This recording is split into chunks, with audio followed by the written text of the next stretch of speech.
La forêt de la Sainte-Baume est un patrimoine naturel exceptionnel par la grande variété des espèces qu'elle contient.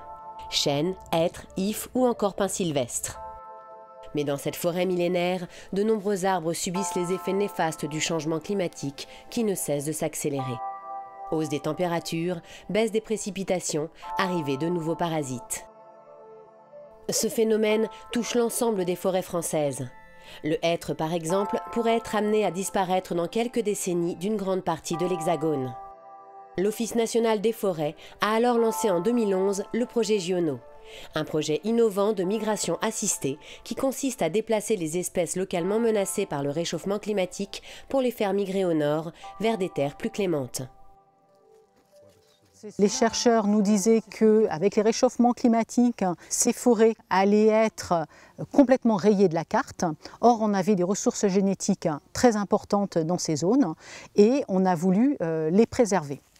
Lorsqu'on a commencé le projet Giono en 2011, nous avons sélectionné des forêts dans lesquelles nous avons récolté des graines. Alors à la Sainte-Baume, on a repéré 20 arbres. Ces 20 arbres, on les a choisis à distance pour avoir suffisamment de diversité génétique. Et ces graines, nous allons les planter dans le futur dans des zones favorables à l'espèce sur le long terme.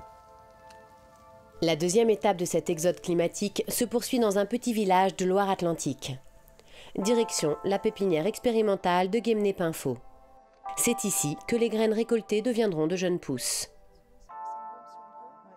Les graines qui sont prélevées en forêt sont toutes étiquetées et cette traçabilité nous permet de suivre sur le très long terme nos dispositifs. Il y a ici une technicité, un savoir-faire indispensable à la réussite de ces projets.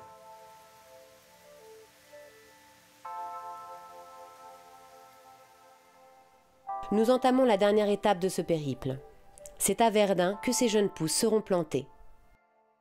Pourquoi Verdun? Parce que, avec les modèles climatiques, même les plus drastiques, c'est une zone qui va continuer à être favorable à l'espèce, au hêtre et au chêne Cécile.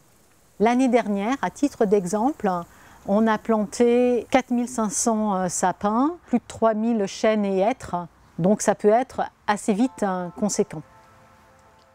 Ce que le projet Giono met à l'épreuve, c'est le brassage génétique entre des espèces de provenance différentes. En déplaçant les hêtres de la Sainte-Baume vers le nord, l'objectif est donc de voir si dans 70 ans, ces arbres résistants se seront suffisamment reproduits avec les arbres naturellement présents à Verdun.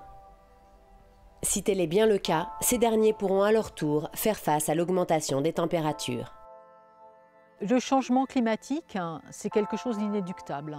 Mais le forestier, de tout temps, il a su envisager des solutions pour le long terme. Et Giono est un exemple de solution que l'on peut mettre en place à l'ONF et ailleurs dans le monde forestier pour adapter les forêts au changement climatique.